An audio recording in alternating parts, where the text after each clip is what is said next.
Today we are going to study about infection prevention and control. This unit has already been taken. This is the revision, and first we are going to learn about some of the terminologies, and these terminologies I have already been discussed with you all.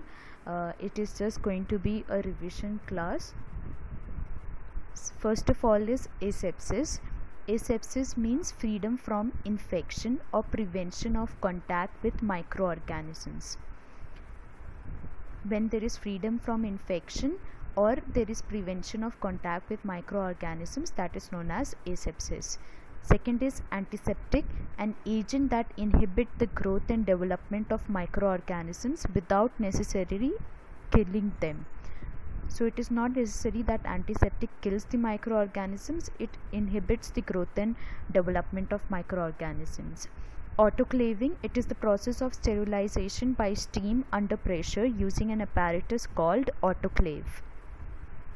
Bacteriostasis, it is the condition in which bacterial growth is checked without necessarily killing them. So bacteriostasis, again, it checks the growth of the bacteria, but it does not kills the bacteria. Bacteriostat, it is an agent that inhibits the growth of bacteria. Bactericide, an agent that has the power to kill microorganisms. Contamination, the word contamination comes from a Latin word. Con means together and tangerine to touch. It means the act of soiling and making dirty or impure by contact.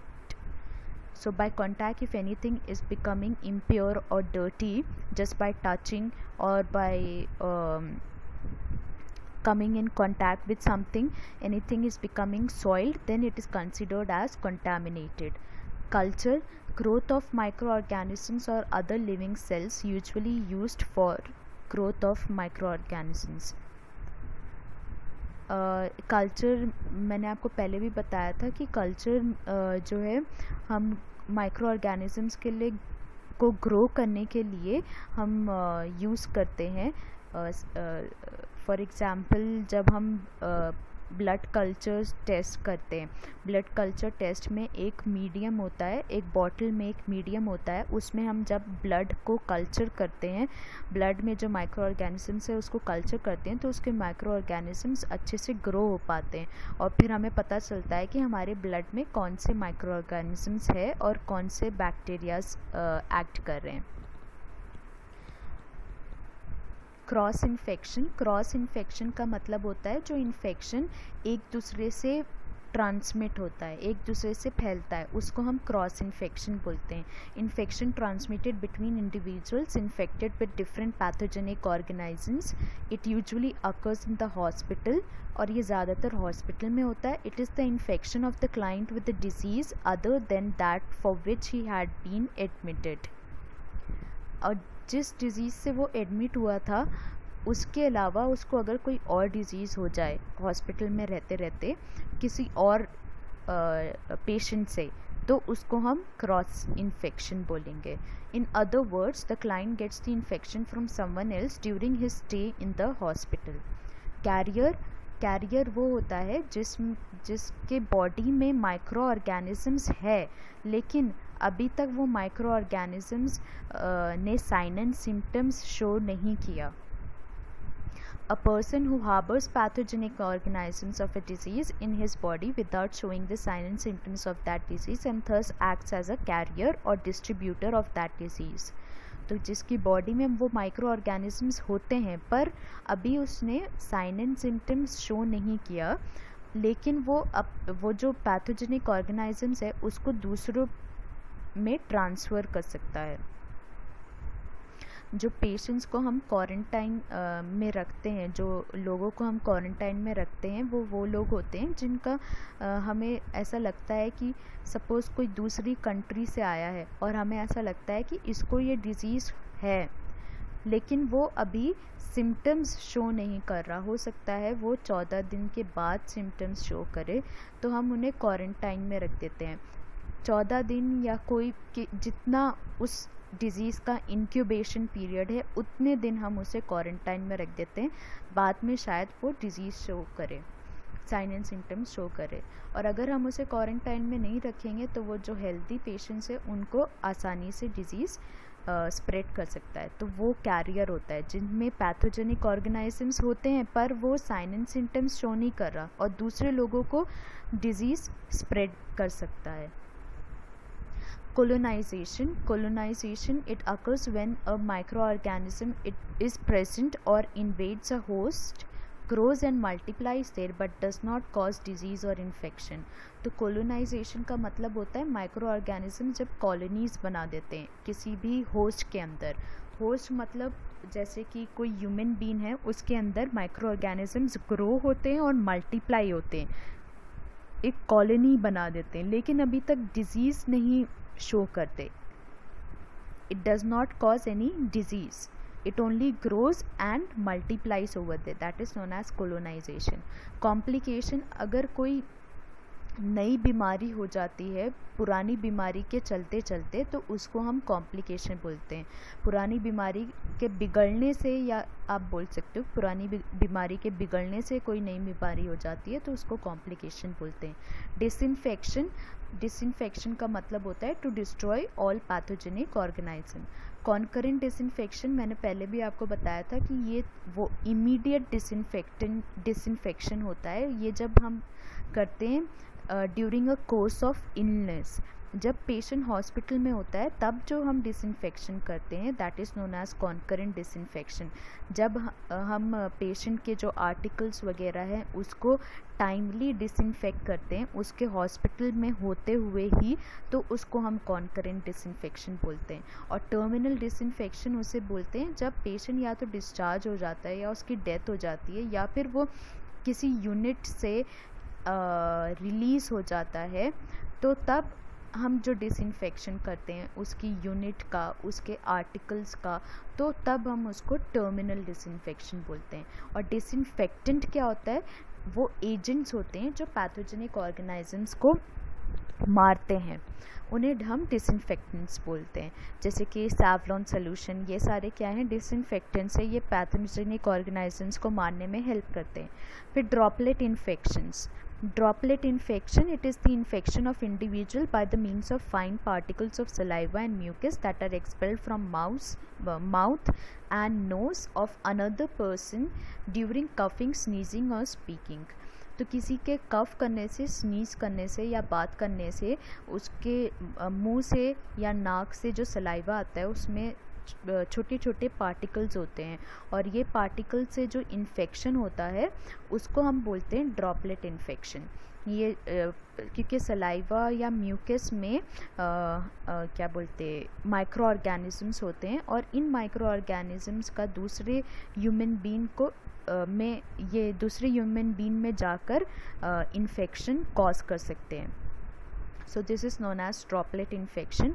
फॉर्मिटीज़ मैंने पहले भी आपको बताया था कि ये जो चीज़ें यूज़ करते हैं पेशेंट्स और जो कंटामिनेटेड हो जाती है उसे हम बोलते हैं फॉर्मिटीज़।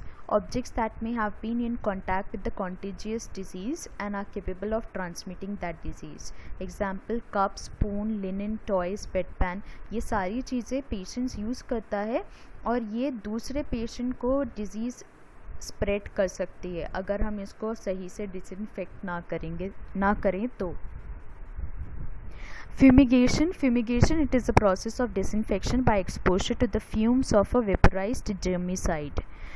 तो फ्यूमिगेशन हम धुएं से कोई भी यूनिट को या रूम को फ्यूमिगेट करते हैं। फ्यूमिगेट मतलब किसी चीज़ के धुएं से हम वहाँ के जो बैक्टीरियाज है या जो जर्म्स है उसको मारते हैं, उस एरिया को डिसइंफेक्ट करते हैं, that is known as fumigation. Garbage, आपको पता है वेस्ट मटेरियल जितना भी होता है उसको हम गार्बेज बोलते हैं। इन्फेक्शन क्या होता है, infection is the entry and the development of a disease producing agent in the body. It is the invasion of susceptible hosts by pathogens or microorganisms resulting in disease, and infection is a disease state that results from pathogen in or on the body। तो entry होना micro organisms का और multiply होना body में उसको हम infection बोलते हैं। एंटर होना माइक्रो ऑर्गेनिजम्स का, मल्टीप्लाई होना और बॉडी में उसे हम इन्फेक्शन बोलते हैं। और ये जो माइक्रो ऑर्गेनिजम्स होते हैं ये या तो हमारी बॉडी में बॉडी के ऊपर होते हैं या फिर हमारी बॉडी के अंदर होते हैं। मतलब an infection is a disease state that results from a pathogens in or on the body। मतलब ये जो इन्फेक्शन होता है ये माइक्रो ऑर्गेनिज्म से होता है, और माइक्रो ऑर्गेनिजम्स या तो बॉडी के अंदर इन्फेक्शन कॉज करेंगे या फिर बॉडी के ऊपर करेंगे। बॉडी के ऊपर भी कर सकते हैं, जैसे स्किन के ऊपर इन्फेक्शन हो जाता है, कभी कभी वुंड में जो इन्फेक्शन हो जाता है, तो ये बॉडी के ऊपर जो इन्फेक्शन हुआ वो भी एक तरीके का इन्फेक्शन होता है। Then is immunisation. इम्यूनाइजेशन हम पेशेंट को इम्यूनिटी आर्टिफिशियली हम पेशेंट को इम्यूनिटी देते हैं from a particular disease against a particular disease, that is known as immunisation. Isolation. Isolation मतलब पेशेंट को सेपरेट कर देना from a non infected person और from a period of communicability under conditions which will prevent transmission of infection to others।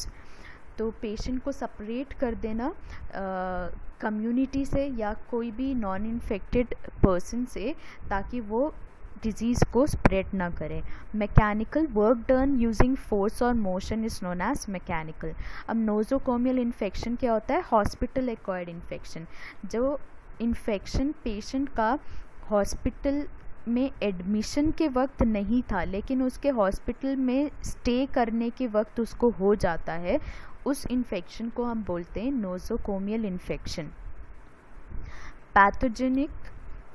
Pathogens या pathogenic क्या होते हैं? ये माइक्रो ऑर्गेनिजम्स होते हैं जो डिजीज़ प्रोड्यूस कर सकते हैं मैन में। अब हर माइक्रो ऑर्गेनिजम्स डिजीज़ नहीं प्रोड्यूस करते, कुछ माइक्रो ऑर्गेनिजम्स बॉडी के लिए हेल्थ अच्छे भी होते हैं, और कुछ माइक्रो ऑर्गेनिजम्स पैथोजेंस होते हैं, वो डिजीज़ प्रोड्यूस करते हैं।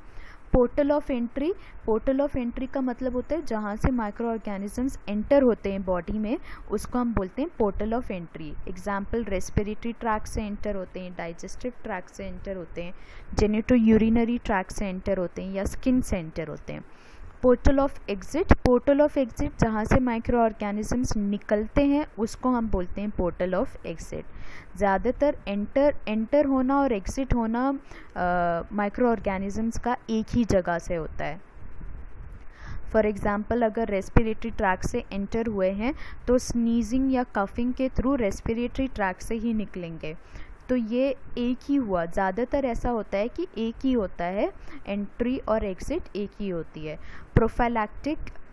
Prophylactic measures taken to prevent the disease. जो हम मेजर्स या स्टेप्स लेते हैं डिजीज़ होने से पहले जो हम मेजर्स या स्टेप्स लेते हैं उसको हम बोलते हैं prophylactic.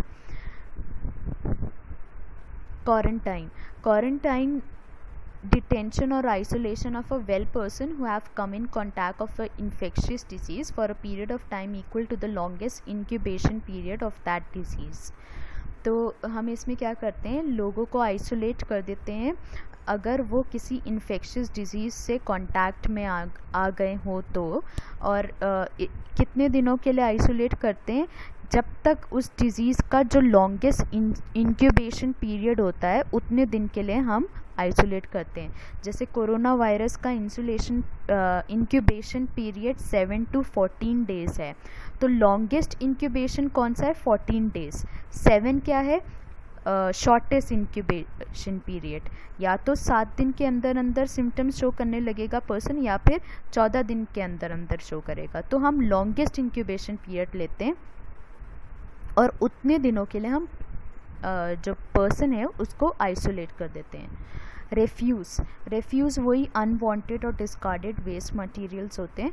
Reservoir is a place where micro organisms can survive and multiply and await transfer to the susceptible host. Reservoir वो जगह होती है जहाँ पे माइक्रो ऑर्गेनिजम्स मल्टीप्लाई करते हैं और सर्वाइव करते हैं और फिर वेट करते हैं कि जब तक वो किसी और होस्ट में ट्रांसफ़र ना हो जाए। रेसिस्टेंस, रेसिस्टेंस क्या होता है कि हमारा जो नेचुरल पावर होता है, natural power of the body to withstand any toxin और the organism of a disease, कोई भी डिजीज़ या टॉक्सिन को विथस्टैंड करने का जो नेचुरल पावर होता है उसको हम बोलते हैं रेसिस्टेंस।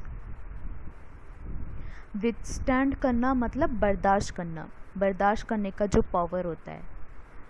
रोडेंट्स, रोडेंट्स क्या होते हैं? Small plant eating animals which strong sharp teeth, जैसे कि रैबिट, माइस, रैट्स, इन सबको हम रोडेंट्स बोलते हैं। सेप्सिस, सेप्सिस होता है infection by infection of the body by पस फॉर्मिंग बैक्टीरिया। एसेप्सिस जैसे फ्री फ्रॉम इन्फेक्शन है, वैसे सेप्सिस मतलब इन्फेक्शन। सेंसिटिविटी, सेंसिटिविटी क्या होता है? Reacting to something usually applied to drugs, जैसे सेंसिटिविटी रिएक्शन हो जाता है, कोई ड्रग लेने से एकदम से सेंसिटिविटी रिएक्शन जो हो जाता है उसको हम सेंसिटिविटी बोलते हैं। मतलब कुछ लोग किसी ड्रग से ज़्यादा सेंसिटिव होते हैं, एकदम से उनके स्किन में रैशेस होने लगते हैं और सांस में प्रॉब्लम होने लगती है, तो वो होता है सेंसिटिविटी या सेंसिटिविटी रिएक्शन होता है। सेप्टिसीमिया, जो ब्लड में जो इन्फेक्शन होता है उसको हम बोलते हैं सेप्टिसीमिया। सॉइल्ड, सॉइल्ड मतलब डर्टी हो जाना बाय ह्यूमन एक्सक्रीटा और by any other thing, just human excreta ही नहीं, ह्यूमन वेस्ट से डर्टी हो जाना, जैसे कि ब्लड हो गया, वॉमिट हो गई, या फिर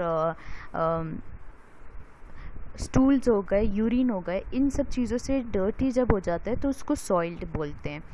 स्टेरिलाइजेशन, स्टेरिलाइजेशन का मतलब होता है to destruct all the micro organisms both pathogenic and non pathogenic including spores. तो इसमें हम स्पोर्स को भी मारते हैं। स्टेरिलाइजेशन में सिर्फ माइक्रो ऑर्गेनिजम्स ही नहीं बल्कि इनके जो स्पोर्स होते हैं उनको भी हम किल करते हैं स्टेरिलाइजेशन में। ट्रांसमिशन क्या होता है? ट्रांसफ़र करना, कोई भी डिज़ीज़ जब एक पर्सन से दूसरे डिज़ीज़ में ट्रांसफ़र होती है तो उसको हम बोलते हैं ट्रांसमिशन। Thank you.